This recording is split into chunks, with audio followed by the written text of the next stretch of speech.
ನಮಸ್ಕಾರ. ಸಂಕಲ್ಪ ಸಿದ್ಧಿ ವಿಶೇಷ ಕಾರ್ಯಕ್ರಮಕ್ಕೆ ತಮ್ಮೆಲ್ಲರಿಗೂ ಆತ್ಮೀಯ ಸ್ವಾಗತ ಹೇಳ್ತಾ ಇರೋದು ನಾನು ಅನೂಷಾ. ಇದೇ ಮೇ 1ನೇ ತಾರೀಕು ಗುರು ಬದಲಾವಣೆಯ ಪ್ರಯುಕ್ತ ಗುರುಗಳ ಒಂದು ಮಾರ್ಗದರ್ಶನದಲ್ಲಿ ವಿಶೇಷವಾಗಿರುವಂಥ ಹೋಮ ಹವನದ ಕಾರ್ಯಕ್ರಮ ನಡೀತಾ ಇದೆ. ಇದರಲ್ಲಿ ನೀವು ಕೂಡ ಪಾಲ್ಗೊಳ್ಳಬಹುದು.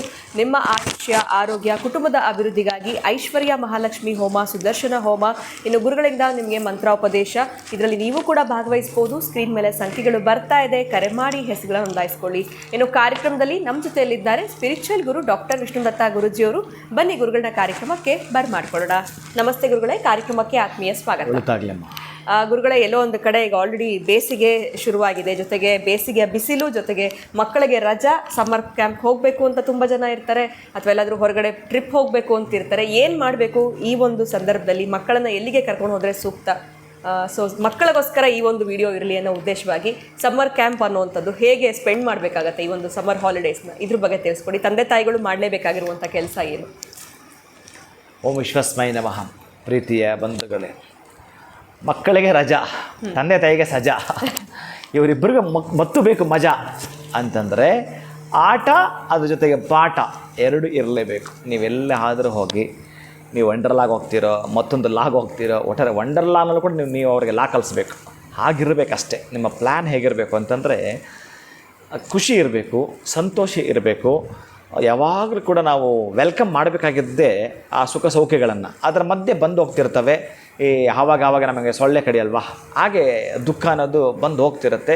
ನೀವು ಬೇಸರಕ್ಕೆ ಒಳಗಾಗದೆ ಇಷ್ಟು ದಿನಗಳು ಇದ್ದದ್ದಾದರೆ, ಇನ್ನು ಮಕ್ಕಳನ್ನ ಕರ್ಕೊಂಡು ನೀವು ಎಲ್ಲೆಲ್ಲಿ ಟ್ರಿಪ್ ಹೋಗ್ತಾ ಇರ್ತೀರೋ ಅಲ್ಲೆಲ್ಲ ಕೂಡ ಎಷ್ಟು ಚೆನ್ನಾಗಿ ನೀವು ಎಂಜಾಯ್ ಮಾಡಬೇಕಂತ ಹೊರಡ್ತೀರೋ ಮೊದಲೇ ಪ್ಲ್ಯಾನ್ ಮಾಡ್ಕೋಬೇಕು. ನೀವು ಮನೆಯಿಂದ ಹೊರಡುವಾಗಲೇ ಮಕ್ಕಳಿಗೆ ಬೇಕಾಗಿರ್ತಕ್ಕಂಥ ಕೆಲವೆಲ್ಲ ಕೂಡ ಏನೇನು ಬೇಕೋ ಅವರಿಗೆ ಬೇಕಾದ ಟಿಶ್ಯೂ ಪೇಪರಿಂದ ಹಿಡಿದು, ಆಮೇಲೆ ಒಂದು ಫಸ್ಟ್ ಏಡ್ ಕಿಟ್ ಅದು ಕೂಡ ವ್ಯವಸ್ಥೆ ಮಾಡಿಕೊಂಡು, ಆಮೇಲೆ ಮನೆಯಲ್ಲಿ ಸ್ವಲ್ಪ ಸಾಧ್ಯ ಆದಷ್ಟು ತಿಂಡಿಗಳನ್ನ ಮಾಡ್ಕೊಂಡು ಹೋಗ್ತಕ್ಕಂತಹದ್ದು ಸಣ್ಣದಾಗಿ.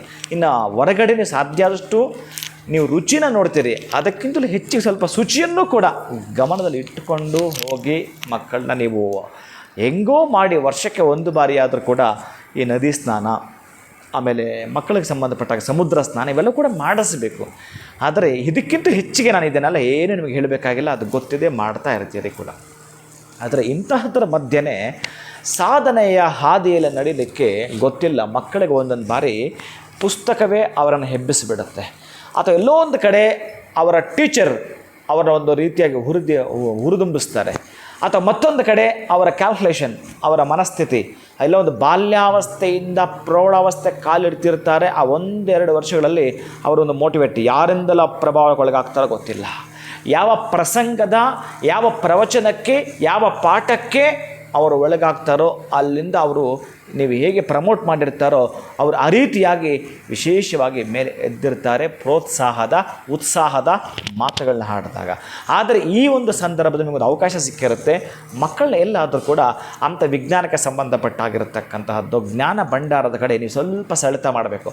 ಮಕ್ಕಳನ್ನ ಅವರು ಸುಮಾರು ನೀವು 6 ಅವರ್ ಆಟ ಆಡಿಸಿದ್ರೆ ತುಂಬ ಖುಷಿಯಾಗಿದೆ, ಇನ್ನೇನು ಅಂತ ಅವ್ರ ಮನಸ್ಸಲ್ಲಿರುತ್ತೆ. ಮಕ್ಕಳ ಮನಸ್ಸು ಇನ್ನೇನೋ ಅಂತ ಇರುತ್ತೆ. ಇದೆಲ್ಲವೂ ಕೂಡ ಎಂಜಾಯ್ ಮಾಡಿರ್ತಾರೆ, ಭಾಗಶಃ ಅವ್ರು ಸಾಕಾಗಿರುತ್ತೆ.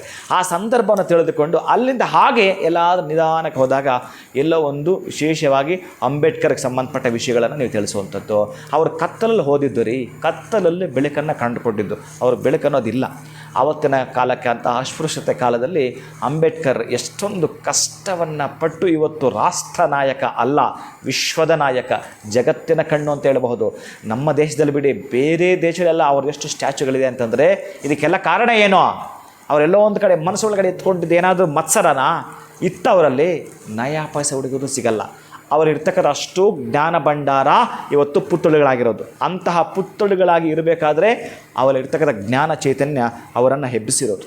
ಅದಕ್ಕಾಗಿ ಅಂಥವ್ರ ಬಗ್ಗೆ ಕೆಲವೊಂದು ಮಾರ್ಗದರ್ಶನ ಮಾಡ್ತಕ್ಕಂಥದ್ದು, ಎಲ್ಲಿಯಾದರೂ ಕೂಡ ಇರ್ತಕ್ಕಂಥದ್ದು ಅಂತಹದ್ದಕ್ಕೆ ಸಂಬಂಧಪಟ್ಟ ಲೈಬ್ರರಿಗಳಿಗೆ ನೀವು ಕರ್ಕೊಂಡು ಹೋಗಬೇಕು.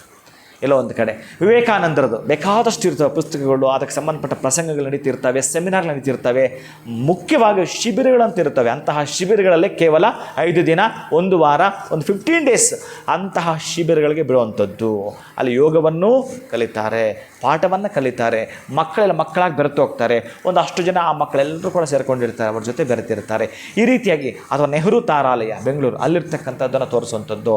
ಇನ್ನು ನೀವೆಲ್ಲಾದರೂ ಹೋಗ್ತೀನಿ ಅಂತಂದರೆ ವಿಶೇಷವಾದ ಸ್ಥಳಗಳು ನಾನು ಹೇಳೋದಾದರೆ ಈ ನೀವು ಹೋಗಿದ್ದರೆ ಬಹುಶಃ ಅದ್ಭುತ, ಹೋಗಿಲ್ಲ ಅಂತಂದರೆ ಒಂದು ಬಾರಿ ನೀವು ಹೋಗ್ತೀನಿ ಅನ್ನೋದೇ. ಆದರೆ ನಾನು ಹೇಳಿದ ಹಾಗೆ ವಿಶೇಷವಾಗಿ ಎಲ್ಲಿ ಅಂತಂದರೆ, ನನಗೆ ಮೊನ್ನೆ ಹೋದಾಗ ಜೀವ ಚೈತನ್ಯವಾಗಿದ್ದು ಎಲ್ಲಿ ಅಂತಂದರೆ APJ ಅಬ್ದುಲ್ ಕಲಾಂ ಹುಟ್ಟಿರ್ತಕ್ಕಂತಹ ಊರು ಏನಿದೆ ರಾಮೇಶ್ವರಂ, ಅಲ್ಲಿ ಅವರು ಬದುಕಿ ಬಾಳಿದೊಂದು ಮನೆ ಇದೆ.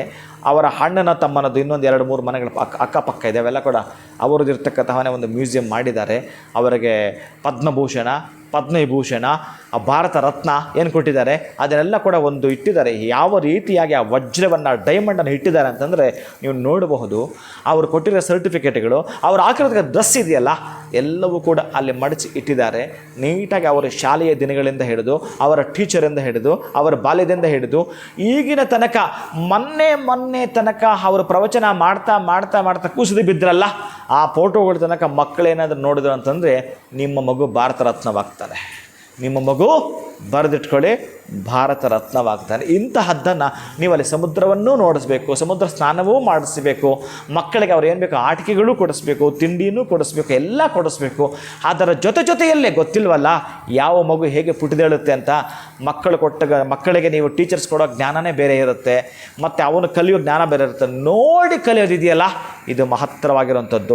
1 ವರ್ಷ ಕಾಲ ಒಬ್ಬ ಡೈರೆಕ್ಟ್ರು, ಒಬ್ಬ ಪ್ರೊಡ್ಯೂಸರ್ನ ಹಿಡ್ಕೊಂಡು ಒಂದು ಮೂವಿ ಮಾಡ್ತಾನೆ ಅಂತಂದರೆ ಹೀರೋಯಿನ್ ಹಾಕ್ಕೊಂಡು 1 ವರ್ಷ ಕಾಲ ಶೂಟಿಂಗ್ ಮಾಡಿದ್ದಾರೆ ಅವರು.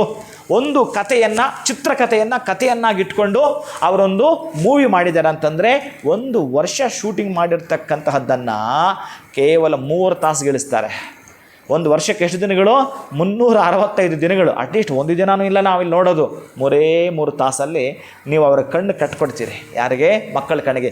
ಎಲ್ಲ ಜ್ಞಾಪಕ ಇರುತ್ತೆ ಅವನಿಗೆ. ನೀವು ಕೇಳಿ, ಇವತ್ತು ಈಗ ನೀನು ಮೂವಿಗೆ ಹೋಗಿ ಬಂದಿಯಲ್ಲಪ್ಪ, ಆ ಮೂವಿಲಿ ಏನು ನಡೀತು ಅಂತ ಕೇಳಿ, ಅವನು ಏನು ಬೆಳಿಗ್ಗೆ ಕರೆಕ್ಟ್ ಅವನು ನೋಡ್ದ, ಅವನು ಮುಂದೆ ಕೂತು ಆ ಒಂದು ಹೆಸರುಗಳಿಂದ ಹಿಡಿದು, ನೇಮಿಂದ ಹಿಡಿದು ಅಲ್ಲಿಂದ ಕೊನೆ ಕ್ಲೈಮ್ಯಾಕ್ಸ್ ತನಕ ಅವ ಹೇಳ್ತಾನೆ. ಅದಕ್ಕೆ ಹೇಳಿದ್ದು, ಮನುಷ್ಯ ಅನ್ನೋವನೇ ಈ ಪ್ರಪಂಚದಲ್ಲಿ ಇಡ್ಲಿ ಕುಕ್ಕರಿಂದ ಹಿಡಿದು ಇಂಟರ್ನೆಟ್ ತನಕ ಕಂಡುಹಿಡಿದಿದ್ದಾನೆ. ಇವನು ಒಂದು ವಿಜ್ಞಾನಿ ಕೂಡ ಆಗಿರಬಹುದು. ನಿಮ್ಮ ಮಕ್ಕಳೆಲ್ಲೋ ಒಂದು ಕಡೆ ಅಜ್ಞಾನದ ಹಡಗಲ್ಲಿದ್ದರೂ ಕೂಡ ವಿಜ್ಞಾನದ ಅರಮನೆಗೆ ಅವನು ಬರಬೇಕಾದ್ರೆ ನೀವನು ಬದುಕನ್ನು ಕಟ್ಕೊಡ್ಬೇಕಾದ್ರೆ ಈ ರೀತಿ ಕ್ಯಾಂಪಸ್ಗೆ ಕರ್ಕೊಂಡು ಹೋಗ್ತಕ್ಕಂಥದ್ದು, ಶಿಬಿರಗಳು ಕರ್ಕೊಂಡು ಹೋಗ್ತಕ್ಕಂಥದ್ದು, ಈ ರೀತಿ ದೊಡ್ಡ ಸಾಧಕರಿದ್ದಾರಲ್ಲ, ಅವ್ರ ಅಂಕಗಳಲ್ಲ ರೀ ಅವ್ರನ್ನ ಹಂಗೆ ಮಾಡಿದ್ದು. ಅವರು ಪಡ್ಕೊಂಡು ರ್ಯಾಂಕ್ ಬಂತಲ್ಲ 600ಕ್ಕೆ 600, 658, 558, ಅದಲ್ಲ ಆ್ಯಕ್ಚುಲಿ ಆಗಿದ್ದು. ಅವರ ಯೋಚನಾತೀತ ಲಹರಿಗಳು, ತರಂಗಗಳಾಗಿ ಈ ವಿಶ್ವವಿದ್ಯಾಲಯನ ಕಟ್ಟಿರೋದು. ಜ್ಞಾಪಕ ಇಟ್ಕೊಳ್ಳಿ. ಅದಕ್ಕಾಗಿ ಮಕ್ಕಳನ್ನು ನೀವು ಕರ್ಕೊಂಡು ಹೋಗ್ತೀನಿ ಅಂತಂದರೆ ಅಂತಹ ತಾರಾಲಯಗಳಿಗೆ ಭೇಟಿ ಕೊಡ್ತಕ್ಕಂತಹದ್ದು ವಿಶ್ವಮಾನ್ಯವಾಗಿ ಒಂದು ನೀವು ಬೇಡಿಕೆ ಇಡೋದೇ ಆದರೆ ಈ ರೀತಿಯಾಗಿರ್ತಕ್ಕಂಥ ಕ್ಷೇತ್ರಗಳಿಗೆ ಹೋಗಿ ಬರ್ತೀನಿ ಅಂತಂದರೆ 4 ಜನ ಮಕ್ಕಳಲ್ಲಿ ಬದಲಾದರು. 4 ಜನ ಮಕ್ಕಳು ನನಗಲ್ಲಿ ಮಾತು ಕೊಟ್ಟರು.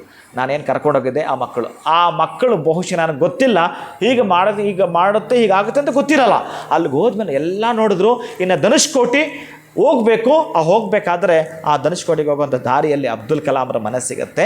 ಅಲ್ಲಿ ಹೋಗ್ತಾ ಅಥವಾ ಬರ್ತಾ ನೀವೆಲ್ಲೋ ಒಂದು ಕಡೆ ಅವ್ರ ಮನೆಗೆ ಹೋಗ್ತೀನಿ ಅಂತಂದರೆ ಒಂದು ಸಲ ಆ ಮಕ್ಕಳೆಲ್ಲ ನಿಧಾನಕ್ಕೆ ನೋಡಿಬಿಟ್ರೆ ಬಹಳಷ್ಟು ಬೇಗ ಬದಲಾಗ್ತಾರೆ, ಚೇಂಜ್ ಆಗ್ತಾರೆ. ಹೇಗೆ ಮೂವಿ ನೋಡಿದ್ರೆ ಒಂದು ಖುಷಿ ಬಂದುಬಿಡುತ್ತೆ, ಹಾಗೆಯೇ ಅಲ್ಲೇ ನೋಡಿದಾಗ ಮತ್ತಷ್ಟು ಖುಷಿ ಬರುವ ಸಾಧ್ಯತೆ ಇರುತ್ತೆ. ಏಳ್ಗೆ ಅವನ ಬದುಕಿಗೆ ಅವನೇ ಕಂಡುಕೊಳ್ತಾನೆ. ನೀವು ನೀರು ಹಾಕಬೇಕು, ಗೊಬ್ಬರ ಹಾಕಬೇಕು, ಪೋಷಣೆ ಮಾಡಬೇಕು, ಲಾಲನೆ ಮಾಡಬೇಕು. ಗಿಡವಾಗಿ, ಮರವಾಗಿ, ಹೆಮ್ಮರವಾಗಿ 10 ಜನಕ್ಕೆ ನೆರಳಾಗಲಿಕ್ಕೆ ನಿಮ್ಮ ಮಗ ಎದ್ದಿರ್ತಾನೆ. ನಿಮ್ಮಲ್ಲಿ ಪ್ರೇಮ, ಪ್ರೀತಿ, ವಿಶ್ವಾಸ ಇವು ಇದ್ದರೆ. ಖಂಡಿತ ಗುರುಗಳೇ, ಈ ಒಂದು ವಿಡಿಯೋ ಅಂತೂ ಮಕ್ಕಳಿಗೂ ಫುಲ್ ಖುಷಿಯಾಗಿರುತ್ತೆ, ತಂದೆ ತಾಯಿಗಳಿಗೂ ಫುಲ್ ಖುಷಿ. ಏನು ಮಾಡಬೇಕು, ಹೆಂಗೆ ಪ್ಲ್ಯಾನ್ ಮಾಡಬೇಕು ಅಂತ ಗೊತ್ತಿರಲಿಲ್ಲ ಅಂತಂದರೆ ಅಂಥವ್ರಿಗೆ ಸೂಕ್ತವಾಗಿತ್ತು ನೀವು ತಿಳಿಸಿದಂಥ ಮಾಹಿತಿಗಳು. ಬಹಳ ಧನ್ಯವಾದಗಳು ತಮಗೆ. ನಮಸ್ಕಾರ. ಹರೇ ಶ್ರೀನಿವಾಸ. ಸೊ ಬೇಸಿಗೆ ರಜೆಯನ್ನು ನೀವು ಯಾವ ರೀತಿ ಬಳಸ್ಕೊಳ್ಬೇಕಾಗತ್ತೆ ಅಂತ ಈ ಒಂದು ವಿಡಿಯೋನಲ್ಲಿ ನಮಗೆ ಗುರುಗಳು ತಿಳಿಸ್ಕೊಟ್ಟಿದ್ದಾರೆ. ಇವತ್ತಿನ ಕಾರ್ಯಕ್ರಮವನ್ನು ಮುಗಿಸುವಂತಹ ಸಮಯ ಆಗಿದೆ. ಮತ್ತೊಂದು ಹೊಸ ವಿಚಾರದೊಂದಿಗೆ ಮುಂದಿನ ವಿಡಿಯೋನಲ್ಲಿ ತಮ್ಮನ್ನು ನಾನು ಭೇಟಿ ಮಾಡ್ತೀನಿ. ನಮಸ್ಕಾರ.